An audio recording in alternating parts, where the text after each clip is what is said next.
거룩하시고 전능하신 아버지, 사랑의 하나님, 감사합니다. 오늘도 아무런 자격 없는 자들 주님께서 택하시고 또 불쌍히 여기셔서 이렇게 구원하시고자 교회까지 인도해 주심에 감사드립니다. 하나님, 오늘 드리는 이 예배를 기쁘게 받아주시고 또 예배 시간을 통해서 우리가 살아계신 예수님, 그 성령님 만나는 복된 시간 되도록 인도하여 주시옵소서. 함께 예배드리고 싶은 마음 간절하지만 육신의 연약함 때문에 몸에 병이 들어서 노환으로 또 여러 가지 이유로 교회 나오지 못하는 우리 성도들이 많이 있습니다. 그들에게도 동일하신 은혜를 허락하여 주시옵소서. 또한 주님을 사랑하는 마음도 있고 예배 자리를 사모하는 마음도 있으나 아무것도 가진 게 없고 거리에서 노숙하다 몸에 병까지 들어서 몸에서 냄새가 나고 사람들이 멀리하고 싫어한다는 이유로 교회를 나오지 못하는 우리 형제자매들이 있습니다. 거룩하신 아버지, 그들을 불쌍히 여기시고 긍휼히 여기시사 우리 다니엘 선교교회가 그들을 가족으로 또 형제 자매로 품게 하시고 함께 기뻐하며 예배드릴 수 있도록 길을 열어 주시옵소서. 하나님께 받은 그 은혜가 너무나 감사해서 오늘도 눈물 담아서 예물을 올려드립니다. 언제 아버지께서 가차는 돈 따위 보셨습니까? 우리의 중심과 우리의 깊은 믿음을 보시는 주님, 우리가 드린 이 예물 비록 적은 예물이나 과부의 두렙돈처럼 기쁘게 받으시고 아버지 나라 영토 확장 위하여서 마음껏 사용하여 주시옵소서. 이 예물이 드려지는 곳마다 그 드려진 손길을 기억하시고 축복하사 30배, 60배, 100배 축복으로 갚아주시고 죽기까지 주님의 기쁨이 될 수 있도록 인도하여 주시옵소서. 오늘도 이 연약한 종, 이 미련한 종을 단위에 세우셨습니다. 하나님의 진리와 생명의 말씀을 이 종이 감히 대언고자 나왔습니다. 이 종 두렵고 떨리는 마음 가지고 이 예배가 마지막 예배라는 그 심정으로 이 자리에 섰사오니 거룩하신 주님의 성령께서 이 종의 생각과 마음과 입술을 모두 주장하시고 통치하시고 다스려 주사 오직 예수 그리스도의 십자가만을 자랑케 하여 주시고 이 곤고한 자 주님의 십자가 뒤에 감추어 주시옵소서. 예배 시종을 성령 하나님께 의탁하오며 영원히 살아계신 존귀하신 우리 구주 예수 그리스도 이름 받들어 감사하며 축복하며 기도드리옵나이다. 아멘. 할렐루야. 우리 축복의 인사 나누겠습니다. 반드시 거되어 천국에서 만납시다. 그래요. 모두가 천국자녀 되시기를 주님의 이름으로 축복합니다.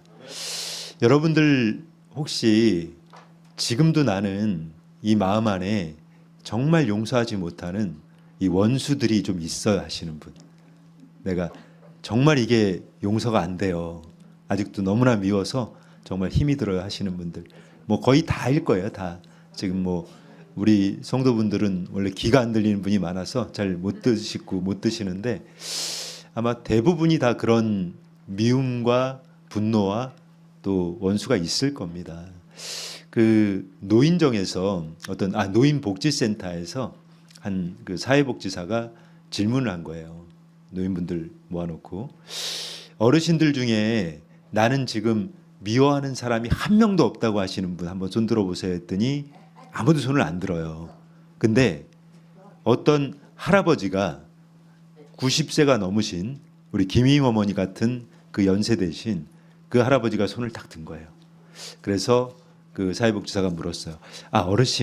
어르신은 그러면 지금 미워하는 사람이 한 명도 없어요? 그랬더니 이분이 뭐라고 했냐면 내가 젊었을 때는 너무 많았지. 내가 미운 사람이 한둘이 아니었지. 그런데 내가 지금 97세인데 내가 이 나이가 되고 보니까 내가 미워하던 자들이 다 죽었어. 아무도 없어. 여러분, 이렇게 원수 갚는 것은요, 내가 하는 게 아니에요. 여러분이 원수 갚고 싶으십니까? 장수하세요.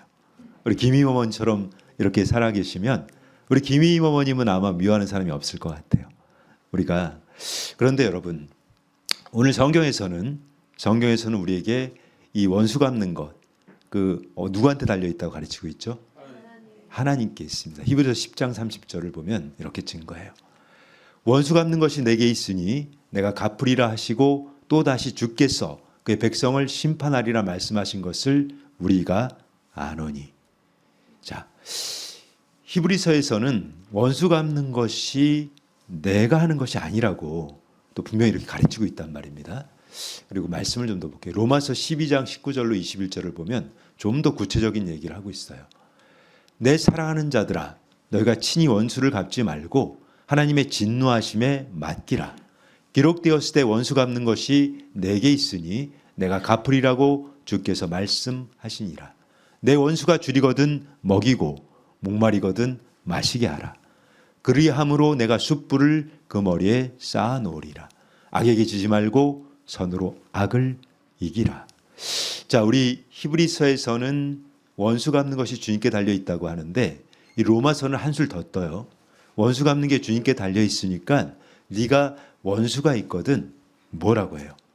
원수가 줄이면 먹이고 목마르거든 마시게 하라는 거예요. 그러니까 원수가 있는데 네가 원수 갚으려고 힘쓰지 말고 그 사람이 어려우면 네가 도와줘. 그게 하나님의 방법이란 말이에요. 우리가 내가 미워하는 사람이 있고 정말 싫은 사람이 있다고 해서 그 사람을 미워하고 저주하면 사실 나만 힘들어요. 나만. 그런데 하나님의 방법에 맡겨버리면 하나님께서 하나님의 때에 하나님께서 심판하신다는 것을 우리에게 알리고 있단 말입니다. 그런데 여러분, 오늘 본문 말씀을 좀 보겠습니다. 오늘 본문 시편 137편 7절로 9절 말씀입니다. 이렇게 증거하죠.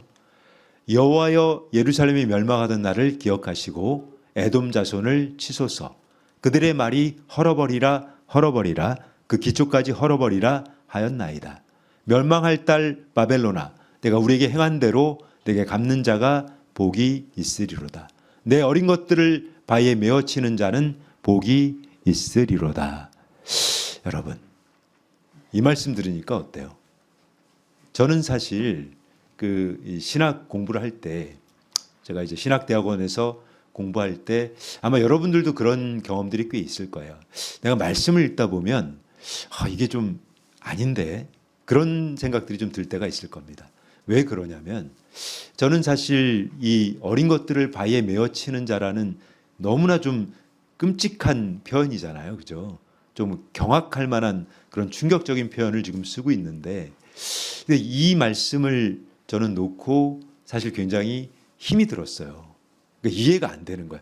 우리 사랑의 하나님이, 정말 우리 하나님은 원수가 줄이고 원수가 뭐 목마르면 그에게 밥도 주고 물도 주라고 하시는 하나님인데 왜 이렇게 과격한 그 표현까지 쓰면서 원수를 갚으라고 하셨을까? 그래서 제가 사실 그 굉장히 힘이 든 때가 있었는데, 성령님을 만나고 보니까, 그러니까 그 전에 뭐 신학 공부를 할 때도 이해가 안 되던 것들이 성령님을 만나고 나면 이해가 돼요. 그러니까 그분께서, 이 말씀을 주신 분께서 제 안에 들어오니까 이 말씀의 깊은 의미를 깨닫게 됐다는 거예요. 오늘은 제가 이 어린 것들을 바위에 치는 자는 복이 있으리라는 이 말씀의 깊은 의미를 여러분들과 함께 나누려고 하는 것입니다. 자, 그러면 이 시편 137편을 좀 저희가 알아봐야 되는데, 여러분들 아마 이 기억하시는 분들이 있을 거예요. 이 보니엠이라고 하는, 이게 1978년도에 그 발표된 곡이에요. 그러니까 리버스 오브 바빌론이라고 해서 이 바빌론 강가에서 이 그 노래가 나왔는데, 제가 이때 당시에 이제 저는 국민학생이었거든요. 그 국민학생이었는데 아마 이 곡을, 이게 음을 들으면 아 하고 다 아실 텐데, 그 저는 사실 이 노래 나왔을 때 저희 이렇게 불렀어요. 다들 이불 개고 밥 먹어. 이게 들리는 대로, 그때 영어를 모르니까 이게 그렇게 그냥 다들 이불 개고 밥 먹어 이렇게 따라 불렀던 그 기억들이 있는데, 이게 이제 그 우리가 리버스 오브 바빌론의 그 가사가 이제 그렇게 들렸거든요.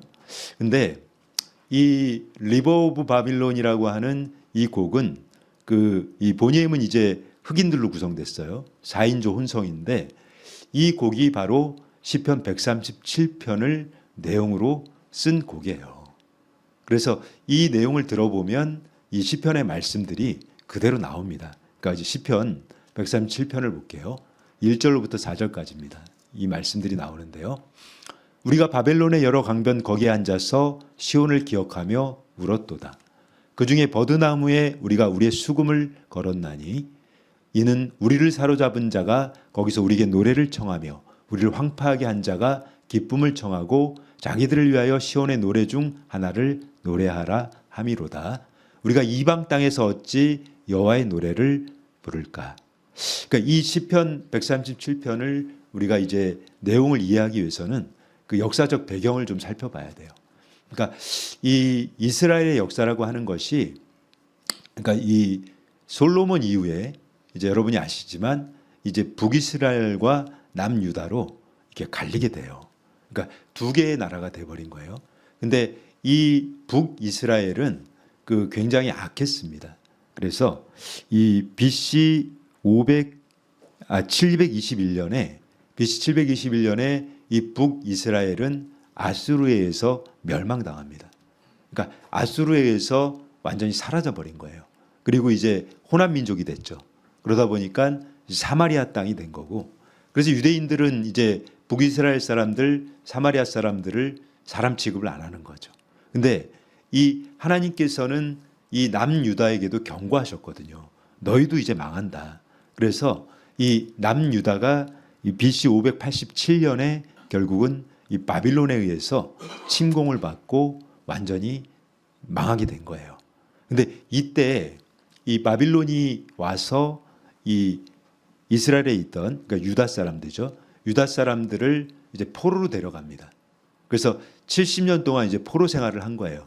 그때 이제 여러분이 아시는 다니엘, 그 다니엘과 세 친구들, 그 사람들도 그 시기에 이제 그 포로로 그 끌려가게 된 거죠. 근데 이 바빌론은 이제 지금으로 치면 이제 어디냐면 이라크예요, 이라크. 그리고 이 우리 시편 137편에서 지금 노래하고 있는 것은 그때 이제 끌려간 사람들이 거기에 포로로 잡혀가서 끌려갔는데 하나님을 찬양하던 우리 찬양대였어요, 찬양대. 그러니까 하나님을 내가 찬양하던 사람인데 여기 보면 이렇게 얘기하잖아요. 이는 우리를 사로잡은 자가 거기서 우리에게 노래를 청하며 우리를 황폐하게 한 자가 기쁨을 청하고 자기들을 위하여 시온의 노래 중 하나를 노래하라 함이로다. 그러니까 우리 뭐 여기도 우리 그 성가대가 있잖아요. 그 성가대 사람들 잡아다 놓고 이 바빌론에서 노래를 시켰다는 거예요. 그러니까 이 사람들이 우리가 이방 땅에서 어찌 여호와의 노래를 부를까? 이것을 이제 이 바빌론 강가에서라고 하는 그 노래로 이 시편을 담은 거란 말이에요. 그런데 이 시편 137편에서 그러니까 오늘 본문에서 보면 굉장히 끔찍한 얘기들을 하고 있는데, 그런데 여러분 이 그 여기서 우리가 그 주목해야 될 게 있어요. 그러니까 이 원수 갚는 것, 그러니까 원수 갚는 것을 우리는 하나님께 분명히 맡기라고 했단 말입니다. 그런데 여기서는 이 아이의 이 머리를 바에다 칠 정도로 그렇게 원수를 갚겠다는 그런 극렬한 표현까지 써가면서 얘기를 하고 있단 말이에요. 근데 그것이 왜 그럴까요, 여러분? 그것은 이 지금 보면 여러분들이 이 유대, 그러니까 이스라엘하고 이 무슬림하고 전쟁을 하잖아요, 그죠? 이 사람들이 지금도 전쟁을 하고 있는데 이 사람들 보면 어때요? 굉장히 잔인해요. 그러니까 이 복수를 정말 아주 끔찍할 정도로 뭐 이를테면 이스라엘에 그 뭐 폭탄을 하나 터뜨리면 이 사람은 10배로 갚아버리고 뭐 이런 식으로 하고 있단 말입니다. 근데 이렇게 하는 이유가 이 사람들이 가지고 있는 경전 때문에 그래요. 경전. 그러니까 이 무슬림들은 이 꾸란이라고 하는 게 있어요. 꾸란. 그리고 이 우리 뭐 유대인들은 당연히 이제 우리 구약의 이 성전을 이 구약의 성경을 이 사람들이 가지고 있단 말이에요. 그런데 이 성경에 보면 이런 말씀이 나옵니다. 이제 출애굽기를 보면 21장 23절로 25절에서 이 말씀이 등장을 해요. 그러나 다른 해가 있으면 갑되 생명은 생명으로 눈은 눈으로 이는 이로, 손은 손으로, 발은 발로. 된 것은 된 것으로, 상하게 한 것은 상함으로, 때린 것은 때림으로 갚을지니라. 이렇게 얘기하고 있단 말이에요. 그죠? 근데 이게 지금 이제 출애굽기 말씀이 그 꿀 안에도 있어요. 그러니까 꿀 안에도 보면 눈에는 눈, 이에는 이.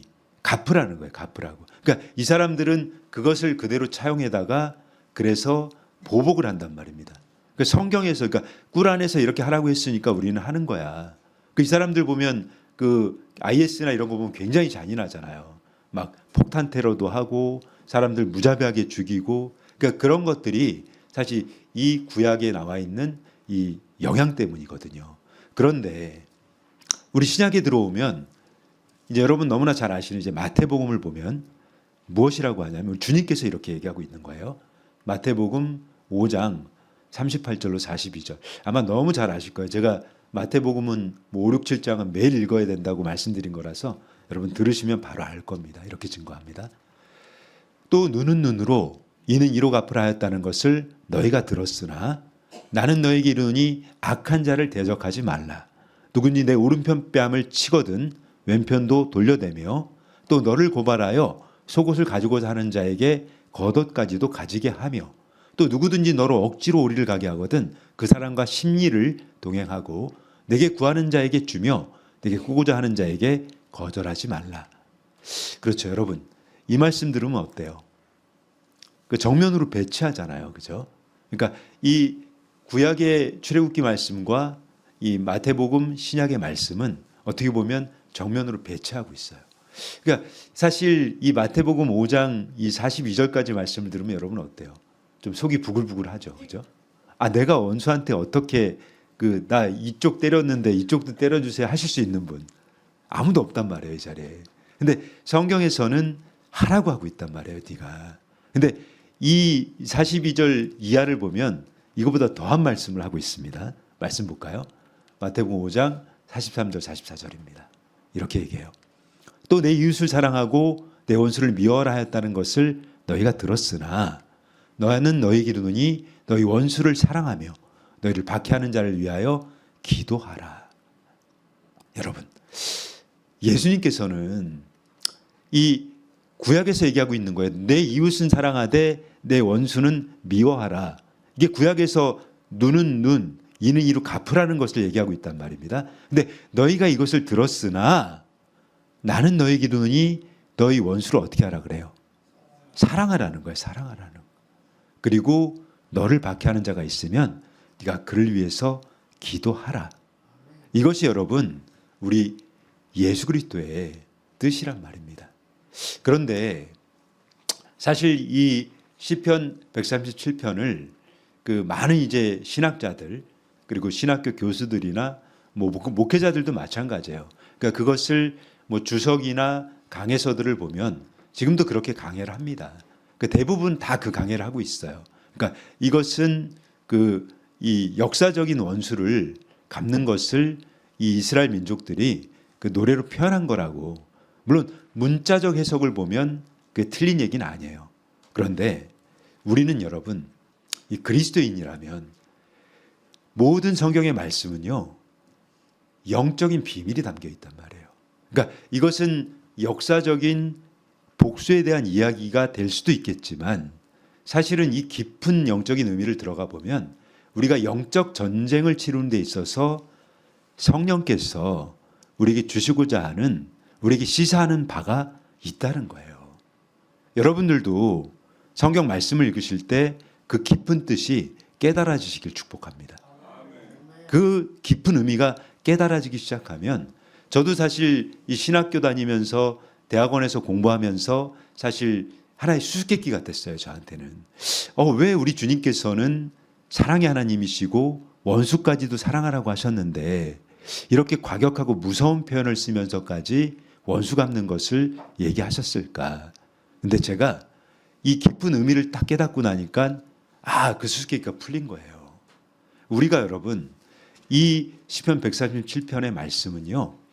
우리가 영적 전쟁을 치르는 데 있어서 우리가 가져야 할 우리의 마음 자세를 주님께서 얘기하고 있다는 것입니다. 말씀 볼게요. 아가서입니다.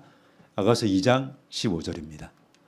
우리를 위하여 여우 곧 포도원을 허는 작은 여우를 잡으라. 우리의 포도원에 꽃이 피었음이라. 포도원에 꽃이 피었는데 무엇이라고 하고 있어요? 작은 여우 새끼가 한 마리 들어와 있다는 거예요. 그 여우를 잡으라고 하고 있습니다. 그렇다면 오늘 이 주신 말씀, 우리 시편 137편의 말씀을 성령께서 주신 그 감동으로 제가 이렇게 해석을 해본 게 있어요. 자, 여기서 어린 것들, 여러분 어린 것들이라고 나오잖아요. 그 어린 것들은 이런 의미를 가지고 있단 말이에요. 그러니까 작은 죄의 씨앗, 그리고 감정의 씨앗, 그리고 타협의 시작. 우리가 여러분 보시면 사실 이 죄라고 하는 게 큰 거로 시작되지 않아요. 절대로. 아주 작은 것. 그러니까 어린 것일 때부터 이 죄가 들어오기 시작하면 우리는 그것을 너무 쉽게 수용해 버린단 말이에요. 뭐 예를 들면 이런 거예요. 이 집에 곰팡이가 하나 이렇게 피었단 말이에요. 근데 그 곰팡이가 처음에 어때요? 그냥 눈에도 안 보이는 점이에요, 점. 그런데 시간이 지나고 보니까 벽면 전체가 다 곰팡이로 썰어 있는, 그걸 우리는 보게 된단 말입니다. 근데 이 작은 죄의 씨앗이 결국 그런 거예요. 우리 안에 이 작은 죄가 씨앗이 하나 딱 들어왔는데 그것을 내가 아무것도 아니야 이거, 그냥 별거 아니야 하고 그냥 수용해 버리잖아요. 그러면 어느 순간 그 죄가 나를 먹는단 말입니다. 내 전체를 먹고 있는 것을 우리는 보게 된다는 거예요. 그리고 감정의 씨앗도 마찬가지입니다. 내가 정말 이 상대를 미워하는 마음, 그리고 누군가를 막 저주하고 싫어하는 그 마음들을, 그것을 놓지 않고 계속 가지고 있다 보면 결국은 그 마음들이 어떻게 돼요? 우리 간사님 그 얘기 했잖아요. 결국은 내 안에 성령님이 안 계시면 무엇만 남는다 그랬어요? 분노만 남는다는 거예요. 분노만. 그러니까 내가 성령님이 내 안에 계시지 않고 말씀이 내 안에서 작동을 안 하면 나에게 남는 것은 결국은 분노와 미움밖에 없다는 겁니다. 그래서 우리가 그것을 허용하면 안 된다는 거예요. 그리고 이 타협도 마찬가지입니다. 우리가 여러분 아마 그런 경험들 많으실 거예요. 내가 이제 올해는, 여러분 뭐 새해 되면 그런 결단 하시잖아요. 내가 올해는 정말 새벽 기도를 꼭 나가봐야지. 내가 그동안 한 번도 못 가봤는데 나 새벽 기도 나가야지. 그래서 새벽 기도가 보통 뭐 5시, 6시에 하니까 알람을 맞춰놓은 거예요. 알람이 우는데 이거 누를 때 그러는 거야. 나 딱 5분만 더 자야지. 눌렀어. 근데 좀 이따 또 다시 울려. 나 5분만 더 자야지 눌러. 그거 어떻게 됩니까? 결국 못 가요. 결국 이렇게 5분만 그렇게 작은 타협이 결국은 아무것도 못하게 우리를 만든단 말입니다. 자, 말씀 볼게요, 여러분. 잘 아시는 말씀이에요. 이 말씀이 야고보서 1장 15절입니다. 욕심이 잉태한즉 죄를 낳고 죄가 장성한즉 사망을 낳느니라. 여러분 너무나 잘 아시는 말씀이잖아요. 그러니까 사실은 이 죄라고 하는 게 작은 욕심에서 시작되거든요. 내가 저 옆집 사람 누가 뭘 가지고 있는데 나 그거 갖고 싶다. 옆집 아줌마가 어제 뭘 샀다고 하는데 나 그게 갖고 싶어. 근데 그 작은 욕심이 어떻게 돼요?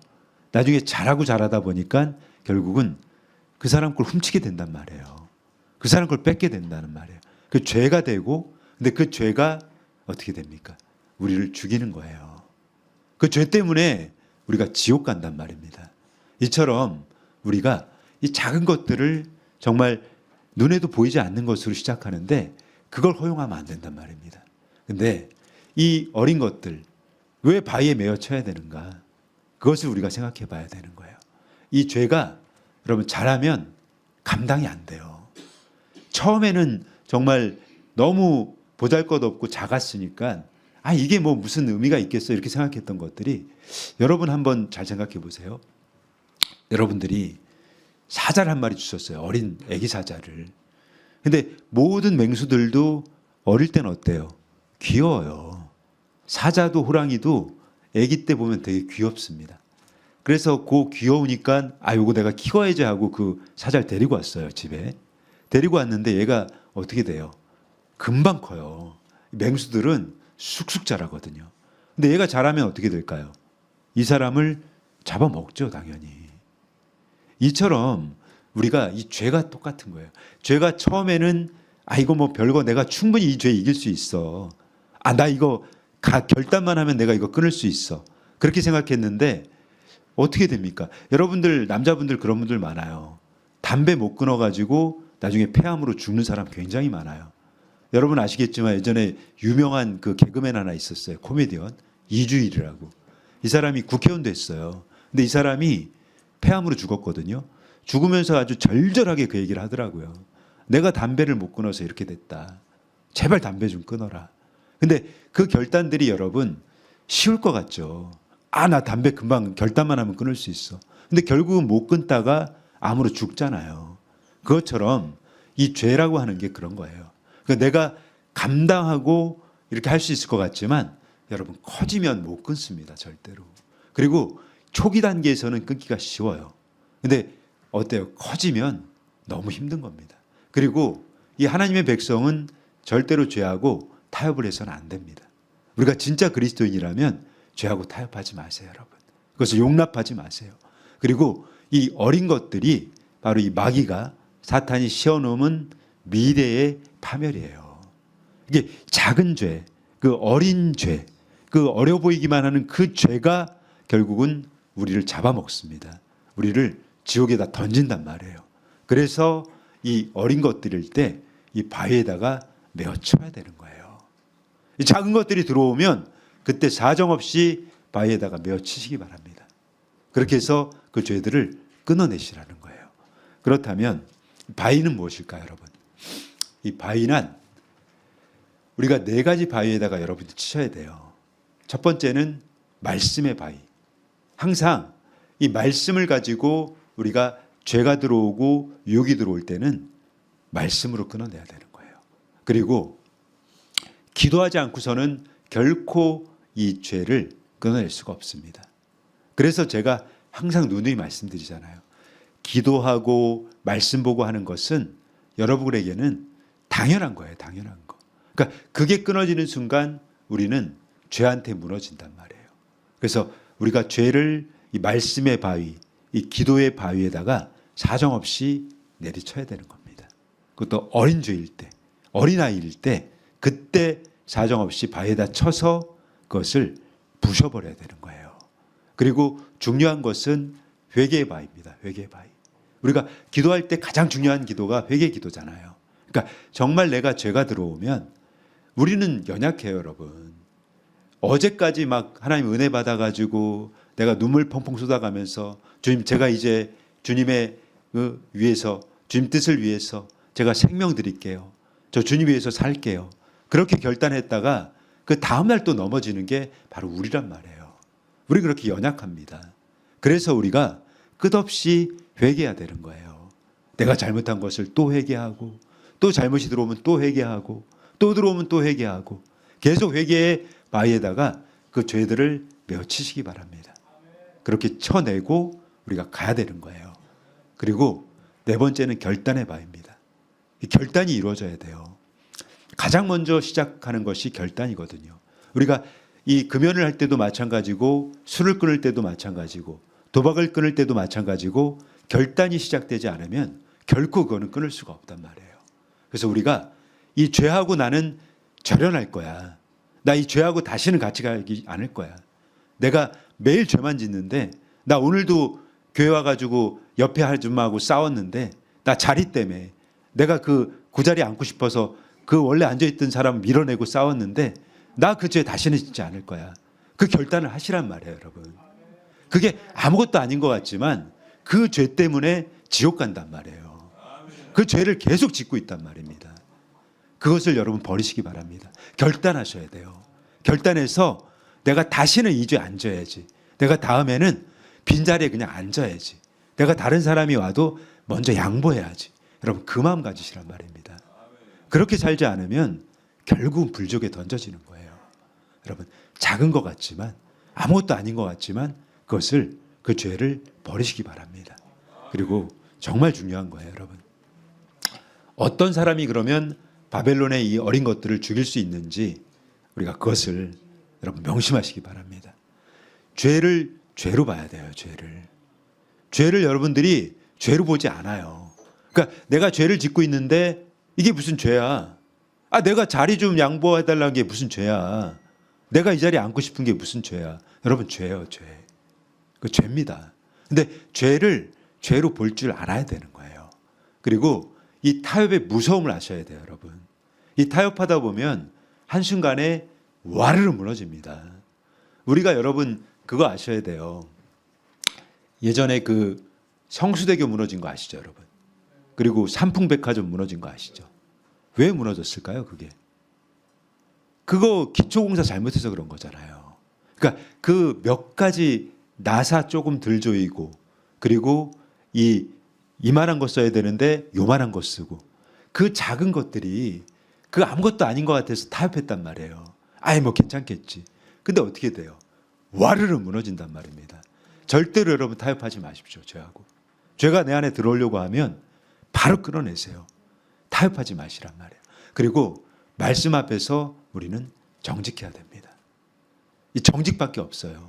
진실하지 않으면 결코 우리는 살아남을 길이 없단 말이에요. 그리고 하나님을 두려워하시기 바랍니다. 요즘 보면 정말 하나님 하나도 두려워하지 않는 사람이 대부분인 것 같아요. 하나님이 살아계심을 믿고 하나님을 두려워한다면 어떻게 그런 짓을 해요? 어떻게 교회 와서 싸워요, 여러분? 하나님 보고 계신 데서 어떻게 싸웁니까? 있을 수 없는 일이란 말이에요. 우리가 정말 하나님 두려워하시기 바랍니다. 그리고 이 성령의 민감함을 잃지 않아야 돼요.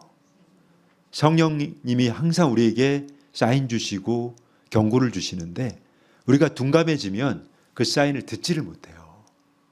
이 노아의 때 어땠습니까? 노아와 정말 그때 당시의 인구가 아마 지금보다 많았을 것이라고 추산돼요. 그러니까 몇십억의 인구가 있는데 그때 겨우 8명 살리셨어요. 8명. 그만큼 이 살아나기가 어려운 거예요. 근데 노아는 항상 하나님의 말씀을 이렇게 안테나를 세우고 있었고 민감했단 말이에요. 그래서 성령께서 하나님께 주시는 그 감동에 그대로 반응을 한 거예요. 근데 그것을 반응하지 않으면 우리는 결국은 둔감해지면 여러분 죽습니다. 그리고 사람은 죄가 싹 틀 때 바로 끊어낼 수 있어야 되는 거예요. 우리가 이 모든 게 그래요. 가지고 있다 보면 어떻게 돼요? 골마요. 근데 나중에 그것을 이제 해결해야지 하다 보면 그때는 늦습니다, 여러분. 우리가 남자분들이 가장 많이 죽는 게 췌장암이에요, 췌장암. 췌장암 이거 정말 무섭거든요. 우리 교회에서도 췌장암으로 돌아가신 분들이 많아요. 근데 췌장암이 이게 처음에 알았을 때 신호 왔을 때 가면 췌장암도 고칠 수 있어요. 근데 그것을 신호가 왔는데 무시하는 거예요, 그냥. 뭐 어때? 괜찮겠지. 근데 나중에 이제 완전히 굶어버리면 그땐 그냥 죽는 거예요, 다. 절대로 손을 쓸 수가 없습니다, 여러분. 그리고 중요한 것, 어린 것들을 바위에 메어치는 삶의 열매가 있어요. 이것을 정말 이 죄들이 들어올 때, 이 어린 죄가 들어올 때 사정없이 바위에다 메어쳐서 그 죄를 죽여버리게 되면 우리에게는 영적인 자유가 생깁니다. 그리고 이 반복되는 죄로부터 끊을 수가 있어요. 그러니까 죄는 끊임없이 반복되거든요. 근데 그것을 훈련하고 또 회개하고 얘가 죄가 또 들어오면 내가 또 회개하고 그렇게 하다 보면 결국은 끊어지는 데가 있습니다. 그리고 마음에 평안이 들어오고 이 영적인 민감함이 더 유지가 되는 거예요. 그리고 하나님과의 그 친밀함을 우리는 계속 유지할 수가 있다는 것이죠. 그리고 이 큰 죄로부터 우리를 지키는 예방 효과가 있단 말이에요. 우리도 여러분들 이제 그 코로나나 이런 거 때문에 다 백신 맞고 예방 주사 맞잖아요. 그죠? 근데 우리가 평소에 여러분들 회개하는 습관을 들이시면 그것이 곧 죄에 대한 예방 주사란 말입니다. 그리고 죄를 예방할 수 있는 것은 기도하고 말씀 읽고 회개하는 것, 그 결단하는 것, 그거밖에 없습니다. 이 죄가 멀리 있어서 무서운 게 아니라 작을 때 무서운 것이라는 것을 여러분 잊지 마시기 바랍니다. 죄를 만만하게 생각하지 마세요. 이 작은 죄, 정말 아무것도 아닌 죄, 내가 죄라고도 생각하지 않는 그 죄가 결국은 우리를 죽인단 말입니다. 자, 여러분 이제 끝으로 오늘 말씀 보고 좀 정리하도록 하겠습니다. 로마서 8장 12절로 14절 말씀입니다. 정말 중요한 말씀입니다. 자, 우리 한 목소리로 함께 읽겠습니다. 시작. 그러므로 형제들아, 우리가 빚진 자로 돼 육신에게 져서 육신대로 살 것이 아니니라. 너희가 육신대로 살면 반드시 죽을 것이로되 영으로서 몸의 행실을 죽이면 살리니 무릇 하나님의 영으로 인도함을 받는 사람은 곧 하나님의 아들이라. 아멘. 믿으셔야 합니다, 여러분. 우리가 정말 이 육신에게 져서는 안 돼요, 여러분. 우리에게는 지금 사실 여러분들은 다 이제 육신으로 살고 있잖아요. 하나님 육신을 주셨으니까. 그런데 제가 뭐 지난주도 마찬가지고 지난주도 마찬가지고 우리가 이 영이 살아날 수 있는 유일한 방법은 결국 육을 죽이는 것밖에 없단 말이에요. 내 안에 육신의 정욕을 죽이시기 바랍니다, 여러분. 내 안에 아직도 이기심이 가득하다면 그 이기심을 죽이시기 바랍니다. 내가 다른 사람에게 자리 양보하라고 하는 게 그 이기심 때문이에요. 그게 정욕 때문이란 말이에요. 그게 죄라니까요, 여러분. 그걸 죽이시란 말이에요. 그걸 내가 가지고서는 절대로 천국 근처에도 못 갑니다. 그래서 내 안에 있는 이 육신이 가지고 있는 그 탐욕과 이기심과 그 교만함과 이 완악함과 그 음란함과 그 거짓된 것들, 그것을 죽일 때 우리가 비로소 영이 살아나는 거예요. 영이. 내 영이 살면, 너희가 육신대로 살면 반드시 죽을 것이로되 영으로서 몸의 행실을 죽이면 살리니 무릇 하나님의 영으로 인도함을 받는 사람은 곧 하나님의 아들이라. 아멘. 우리가 여러분 이 그리스도인으로 살아간다고 하는 것은 예수 그리스도를 따라가는 삶이 그리스도인의 삶이에요. 바로 예수님을 닮아가고 그분을 쫓아가는 것이 바로 그리스도인의 삶인데, 하나님의 영으로 인도함을 받는 사람은 곧 하나님의 아들 예수 그리스도라고 얘기하지 않습니까, 여러분? 그래서 우리가 이 영이 살아야 되는 거예요. 여러분의 영이 살아서 그 영이 정말 그리스도를 본받아서 그리스도를 따라가는 그 복된 삶, 그 삶을 살아갈 때 우리는 비로소 그리스도인인 것입니다. 사랑하는 여러분, 모두가 그리스도인이 되시기 바랍니다. 영이 살아서 정말 끝까지 주님을 따라가는 복된 그리스도인으로 살아가시기를 예수님의 이름으로 축복합니다. 자, 우리 오늘도 통성으로 좀 기도하도록. 우리가 의학 용어를 보면 이 골든 타임이라는 게 있습니다. 이 골든 타임이 무엇이냐면 이 심각한 상황에 있는 환자가 이 생사를 결정하는 시간이에요.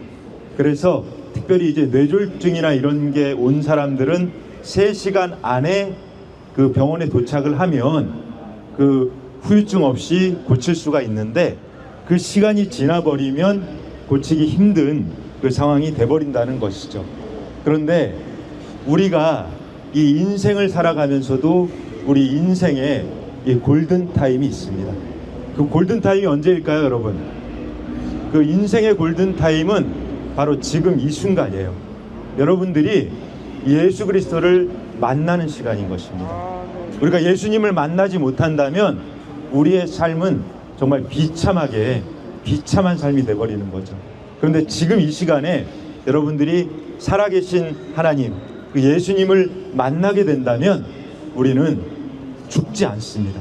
죽지 않고 영원한 생명을 누릴 수 있다고 우리 예수 그리스도께서 우리에게 약속을 해주셨거든요. 우리 예수 그리스도만이 우리를 살리실 분이에요. 아멘. 그 하나님이신 그분이 우리를 살리시기 위해서 이 땅에 사람의 몸을 입고 내려오신 겁니다.